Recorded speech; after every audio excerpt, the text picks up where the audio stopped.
मुझे जिंदगी में कुछ बड़ा करना है। मैं रिच बनना चाहता हूँ। मॉम डैड को घर खरीद के देना है। वर्ल्ड ट्रैवल करना है खुद के पैसे से। खुश रहना है। पर यार मेरा काम करने का मन नहीं करता। कुछ ऐसी ही सोच सी बन गई है हमारी, राइट? आपके इन ड्रीम्स या एम्बिशंस के बीच में सबसे बड़ा ऑब्स्टिकल है आपकी लेजीनेस। बट जानते हो रियलिटी क्या है? आप लेजी नहीं हो। शायद आप कंफ्यूज्ड हो, स्टक हो, या बस सिस्टम नहीं बना पाए। हाय एवरीवन, आज हम इस वीडियो में बात करेंगे किस रीजन से हम लेजी रहते हैं और ऐसा क्या करें जिससे हमारी लेजीनेस कम हो जाए। वो 3 चीजें क्या हैं जो हमारे लिए समझना बहुत जरूरी है अगर हम इस लेजीनेस से बाहर निकलना चाहते हैं। तो स्टार्ट करते हैं फर्स्ट स्टेज ऑफ लेजीनेस से। फर्स्ट स्टेज है एम्बिशन स्टेज। बहुत बार हम इसलिए लेजी होते हैं क्योंकि हमारा एम्बिशन या ड्रीम ही गलत है। जी हाँ। अब आप बोलोगे ड्रीम कैसे गलत हो सकता है? मैं समझाता हूँ। देखिए, जो ड्रीम्स गलत होते हैं वो या कुछ इम्पॉसिबल होते हैं या वक्त के साथ फिजिबल ही नहीं रहते। अगर हम ड्रीम करें कि हमें अपनी बॉडी को लेविटेट करना है, या हमें इंडियन सिटीजन होकर यूएस का प्रेसिडेंट बनना है, या इलॉन मस्क से भी 2 कदम आगे जाके स्पेस में न्यू लाइफ ढूंढना है, तो फिर ये या तो नामुमकिन है या फिलहाल हमारे लाइफ टाइम में फिजिबल ही नहीं है।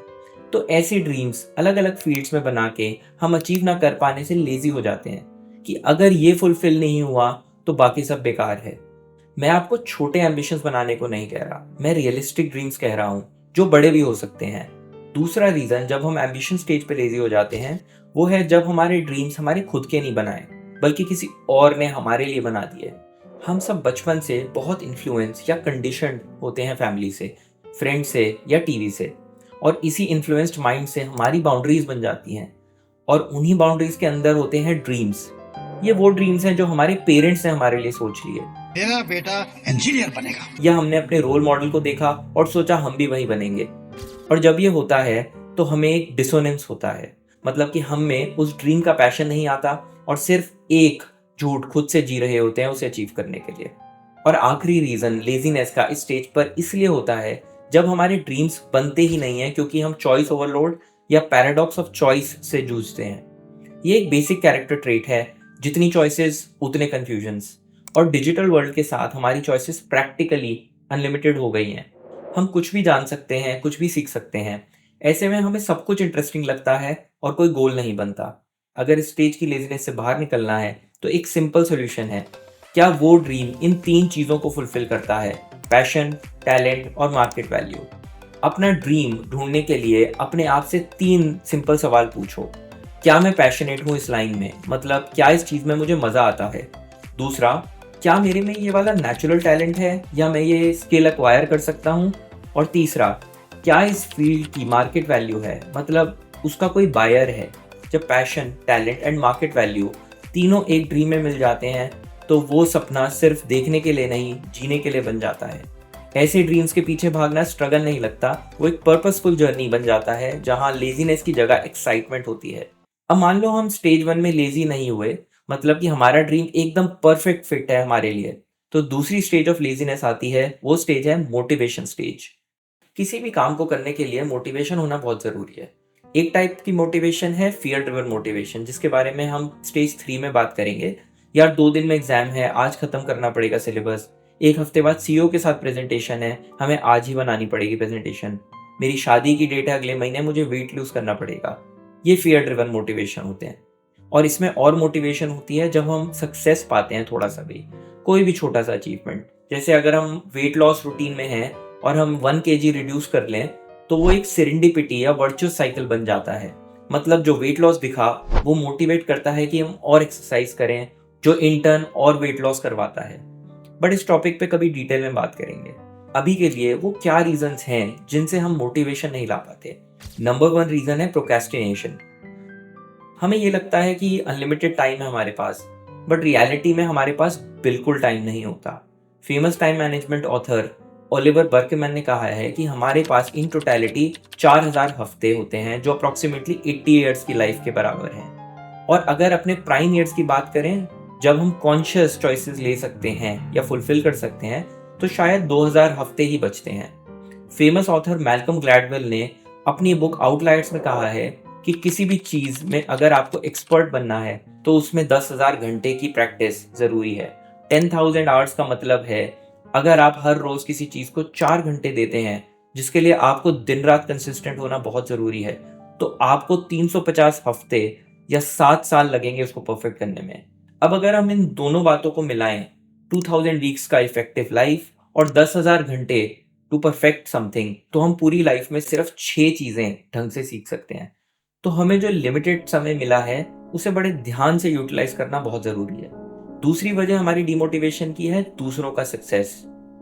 ऐसा कितनी बार होता है जब हम खुद कुछ बड़ा करने के लिए स्टार्ट करते हैं और उस फील्ड में जो काफ़ी आगे चले गए हैं वो हमें एक बहुत बड़ा गोल दिखने लगता है और हमें डिमोटिवेट कर देता है। ऐसे में हमें याद रखना है कि छोटे स्टेप्स लें। डे 1 पे डे 100 के बारे में सोचोगे तो डर तो जाओगे ही, बट अगर हम सिर्फ ये सोचें कि हमें बस आज के गोल्स को करना है और करते समय इंजॉय करना है, चाहे गोल अचीव हो ना हो, तो कुछ ही दिनों बाद हम थोड़े से गेन्स देख के सेल्फ मोटिवेशन की साइकिल में आ जाते हैं। फिर चाहे वो बॉडी बिल्डिंग हो या कोडिंग हो या कुछ और इससे भी बड़ी चीज जब होती है जब आप अपने गोल को एक तरफ रख के उस एक्टिविटी में रियल एंजॉयमेंट ढूंढ पाते हो, ना कि इस रीजन से क्योंकि वो हमारा गोल है। वो जर्नी में खुशी मिलती है। सक्सेस के पीछे मत भागो, एक्सेलेंस का पीछा करो। सक्सेस झक मार के तुम्हारे पीछे आएगी। और तीसरा रीजन मोटिवेशन खोने का है डिस्ट्रैक्शन या फिर एक्सक्यूज। बहुत बार जब हमें कोई इंटरेस्टिंग साइड गोल दिखता है तो हम उसी डायरेक्शन में एनर्जी लगा देते हैं। अगर ये साइड गोल ना भी हो तो हम सारा टाइम डिस्ट्रैक्शन में वेट कर देते हैं। और आजकल तो डूम स्क्रोलिंग से बचना मुश्किल ही नहीं, नामुमकिन है। इसका मेन रीजन है डोपामीन, जो 4 में सबसे इफेक्टिव हैप्पीनेस हार्मोन है। इसे प्लेजर हार्मोन भी कहते हैं और ये धीरे धीरे डिस्ट्रैक्शंस को एडिक्शन में बदल देता है। ऐसे में काम आता है डोपामीन डिटॉक्स, एक शॉर्ट ब्रेक सभी हाई डोपामीन डिस्ट्रैक्शन से। डोपामीन जो हमें इंस्टेंट प्लेजर देता है, धीरे धीरे रियल काम में इंटरेस्ट कम कर देता है। जब आप डिटॉक्स करते हो, दिमाग का रिवॉर्ड सिस्टम रीसेट हो जाता है और फिर बोरिंग लगने वाला काम भी प्रोडक्टिव और सेटिस्फाइंग लगने लगता है। अब हमने एक फीजिबल एम्बिशन या गोल रखा और स्टार्ट भी मोटिवेटेड किया, बट फिर भी हम हिल नहीं पाते, जैसे बॉडी नम सी हो गई हो। ये तीसरी स्टेज ऑफ लेजीनेस होती है, फियर या पैरालिसिस स्टेज। फियर बहुत स्ट्रॉन्ग मोटिवेटर भी हो सकता है और बहुत स्ट्रॉन्ग डीमोटिवेटर भी।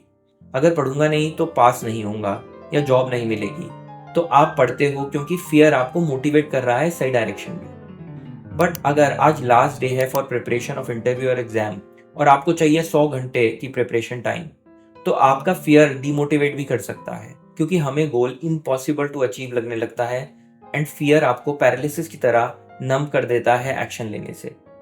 अगर एक एंगल से सोचें तो फेल होने की इमेजिनेशन से भी फियर आ सकता है। अगर मैंने 5 लाख रुपीस लगा दिए स्टार्टअप में और नहीं चला तो सारे पैसे डूब जाएंगे।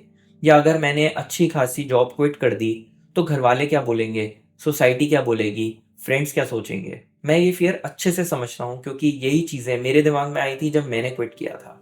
दूसरा रीज़न इस पैरालिसिस का है टू मच एनालिसिस। बहुत बारी हम इतना एनालिसिस करते हैं चीज़ों का कि हम डिसीजन ही नहीं ले पाते। हम इतनी सारी चीज़ें और फैक्टर्स बांध लेते हैं सिंपल चीज़ों के साथ कि अल्टीमेटली सारी एनर्जी वही लग जाती है। अगर जिम स्टार्ट करना है तो एक ओवर एनालिटिकल पर्सन उसके अराउंड हर चीज़ सोचेगा। टाइमिंग क्या रहेगी, हर मंथ कितना पैसा जाएगा, तो साल का खर्चा, अगर मुझे 10 दिन की ट्रिप पे जाना हो तो सारे गेन्स लूज हो जाएंगे, जिम के लिए कौन सा बेस्ट इक्विपमेंट है, क्या फूड डाइट करनी है टू मैक्सिमाइज माई आउटपुट, और ऐसे हज़ारों सवाल पूछ के हम कहते हैं छोड़ो बाद में करेंगे। तो इस एनालिसिस पैरालिसिस और फियर ड्रिवन पैरालिसिस को हैंडल करने का एक तरीका है एक्ट। मत सोचो क्या होगा फ्यूचर में, क्या चैलेंजेस आएंगे या क्या तुमने बेस्ट रूट लिया। अपना हर दिन बेस्ट तरीके से जियो। आज क्या कर सकते हो सिर्फ वही पॉसिबल है। फ्यूचर रिजल्ट्स होना हो, और जब तक ये नहीं करोगे हमेशा लेजी बन के अपने अच्छे से एम्बिशन पे बैठे रहोगे, सही मौके या सही तरीके की वेट में। एक और वे है कि अपने अराउंड पॉजिटिव थॉट्स का सर्कल बनाओ। सालों पहले मैंने एक बहुत अच्छी बुक पढ़ी थी, पावर ऑफ सबकॉन्शियस माइंड, जिसका मेन एसेंस है कि जैसे थॉट्स आप खुद को कॉन्शियसली बताओगे वो धीरे धीरे आपकी सबकॉन्शियस बिलीफ सिस्टम में उतर जाएंगे एंड फाइनली वो आपकी रियलिटी भी बन जाएंगे। आखिर में यही कहूँगा, लेजीनेस को ओवरकम करने के बहुत तरीके हैं। कोई तरीका आपके लिए भी वर्क करेगा, बट उसे थोड़ा पेशेंटली ढूंढना है। शायद change of environment, meeting friends, trip पे जाना, मेडिटेशन करना एंड ऐसे बहुत सारे वेज से माइंड को रिफ्रेश करना बहुत ज़रूरी है। हम इंसान हैं, मशीन नहीं। ये मशीन है, अप डाउन अप डाउन। और अगर ये वीडियो यूजफुल लगा तो लाइक करो, कमेंट करो और उस दोस्त के साथ शेयर करो जो हमेशा कहता है मैं कल से स्टार्ट करूंगा। मिलते हैं अगले वीडियो में, तब तक याद रखो Big dreams are not achieved by big plans, but by small steps taken daily. It's about how hard you can get hit and keep moving forward. How much you can take and keep moving forward. That's how winning is done.